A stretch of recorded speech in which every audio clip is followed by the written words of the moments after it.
നിങ്ങൾ ഭരത് ജെയിൻ എന്ന ഒരു വ്യക്തിയെ കുറിച്ച് കേട്ടിട്ടുണ്ടോ? ഇയാളുടെ ആസ്തി എന്ന് പറയുന്നത് 75 കോടി രൂപയാണ്.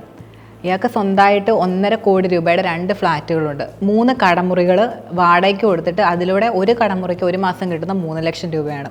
അതുകൂടാതെ സ്റ്റേഷനറി ആയിട്ടുള്ള ഒരു ഷോപ്പും ഇയാൾക്കുണ്ട്.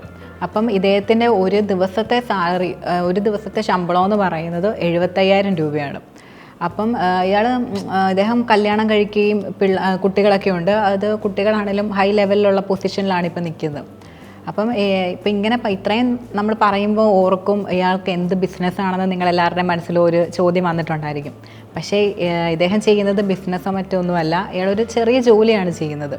ആ ജോലി എന്താണെന്ന് ഇപ്പം നിങ്ങളുടെ മനസ്സിൽ ആ ജോലി എന്തായിരിക്കും എന്നൊരു ചോദ്യം വന്നിട്ടുണ്ടായിരിക്കും. ഇയാളുടെ ജോലി എന്ന് പറയുന്നത് പിച്ചയെടുക്കലാണ്. അയാളൊരു പിച്ചക്കാരനാണ്. He's just a beggar. അപ്പം നമ്മളിൽ പലർക്കും പിച്ചയെടുക്കാനൊക്കെ നല്ല മടിയുള്ള കൂട്ടത്തിലാണ്.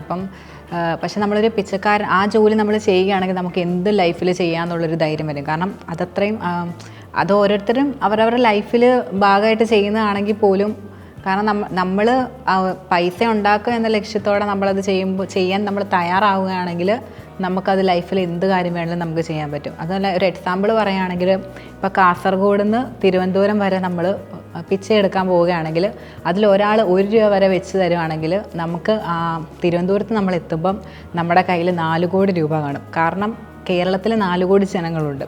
അപ്പോൾ അവിടുന്ന് ഒരാളുടെ കയ്യിൽ നിന്ന് 1 രൂപ വെച്ച് കിട്ടിയാൽ പോലും നമുക്ക് 4 കോടി രൂപ കിട്ടും. ഇപ്പം അങ്ങനെ ആരും 1 രൂപയൊന്നും അങ്ങനെ പിച്ചക്കാർക്കാണെങ്കിൽ പോലും 1 രൂപയൊന്നും ആരും കൊടുക്കത്തില്ല. 5ഉം 10ഉം രൂപയൊക്കെ വെച്ചേ കൊടുക്കത്തുള്ളൂ. അപ്പം 1 രൂപ കിട്ടുവാണെങ്കിൽ തന്നെ 4 കോടി രൂപയാകും. അപ്പോൾ 5ഉം 10ഉം രൂപ വെച്ച് കിട്ടുവാണെങ്കിൽ നമുക്ക് എത്ര കോടിയായിരിക്കും നമ്മുടെ കൈ വരുന്നത് നിങ്ങൾക്ക് ഊഹിക്കാമല്ലോ. ഞാനിന്ന് ഈ വീഡിയോയിൽ നിങ്ങളോട് പറയാൻ പോകുന്നത് നിങ്ങൾക്ക് എങ്ങനെ പിച്ചക്കാരനാകാമെന്നാണ്. ഇപ്പം നമ്മളിപ്പം ഫിനാൻഷ്യലി നമ്മൾ എല്ലാ കാര്യങ്ങളും പ്ലാൻ ചെയ്ത് സെറ്റായില്ലെങ്കിൽ നമ്മൾ ഓൾറെഡി പിച്ചക്കാരൻ ആ ഒരു അവസ്ഥയിലേക്ക് നമ്മൾ പോകും. കാരണം പൈസ ഇല്ലാത്ത ഒരു അവസ്ഥയിലേക്ക് നമ്മൾ പോകും. അപ്പം അതിലും നല്ലത് നമ്മൾ ഫിനാൻഷ്യലി എല്ലാം പ്ലാൻ ചെയ്ത് സെറ്റാക്കി വെക്കുകയാണെങ്കിൽ നമുക്ക് അത് നമ്മുടെ ലൈഫിലാണെങ്കിലും കൂടുതൽ ബെനിഫിറ്റ് ആയിരിക്കും അത്. അപ്പം ഈ പിച്ചക്കാരൻ എന്ന ഒരു പൊസിഷനിലോട്ട് നമ്മൾ എത്തുന്നതിനുള്ള ആദ്യത്തെ കാരണമെന്ന് പറയുന്നത്, നമ്മൾ പൈസ ഉണ്ടാക്കാനുള്ള ഒരു മാർഗവും നമ്മൾ കണ്ടെത്തത്തുമില്ല, അത് നോക്കത്തുമില്ല. അത് മെയിനായിട്ടൊരു റീസണാണ്. പിന്നെ രണ്ടാമത്തെ കാരണമെന്ന് പറയുന്നത്, നമ്മൾ കൂടുതൽ ലോൺ എടുക്കാൻ നോക്കും. ലോൺ എടുക്കാനുള്ള എല്ലാ വഴികളും നമ്മൾ കൂടുതലായിട്ട് നോക്കിക്കൊണ്ടിരിക്കും. പിന്നെ വേറൊരു കാരണമെന്ന് പറയുന്നത്, അമിതമായിട്ട് നമ്മൾ പൈസ ഉപയോഗിക്കും.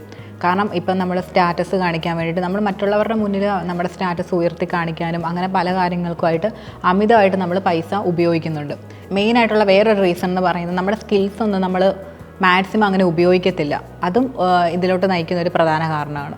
ഇപ്പോൾ ജോലി എടുത്താൽ മാത്രമേ പൈസ ഉണ്ടാക്കാൻ പറ്റുള്ളൂ എന്നൊരു ധാരണ സാധാരണക്കാർക്കിടയിൽ കൂടുതലായിട്ടുണ്ട്. അപ്പോൾ അത് നിങ്ങളെ മെയിനായിട്ട് ഇതിനൊരു മെയിനായിട്ടൊരു റീസണാണ്. അതുപോലെ തന്നെ അത് മാത്രമല്ല, സാധാരണക്കാർക്ക് എപ്പോഴും ഉള്ളൊരു മൈൻഡ് എന്ന് പറയുന്നത് അവരുടെ ലൈഫ് സ്റ്റൈൽ കൂടുതലാക്കുക. അത് കൂടുതലും അവരതിൽ ഫോക്കസ് ചെയ്യും. കാരണം നമുക്ക് സാമ്പത്തികമായിട്ട് ഫിനാൻഷ്യലി നമ്മൾ ഒട്ടും സെറ്റല്ലായിരിക്കും. പക്ഷേ എങ്കിൽ പോലും നമ്മുടെ ലൈഫ് സ്റ്റൈലും ഡ്രസ്സിങ്ങും അങ്ങനെ എല്ലാ കാര്യങ്ങളും നല്ല രീതിയിൽ നടത്താനേ സാധാരണക്കാർ കൂടുതലായിട്ട് ശ്രമിക്കത്തുള്ളൂ. അപ്പോൾ ഇതിനൊരു മെയിനായിട്ടുള്ളൊരു റീസണാണ്.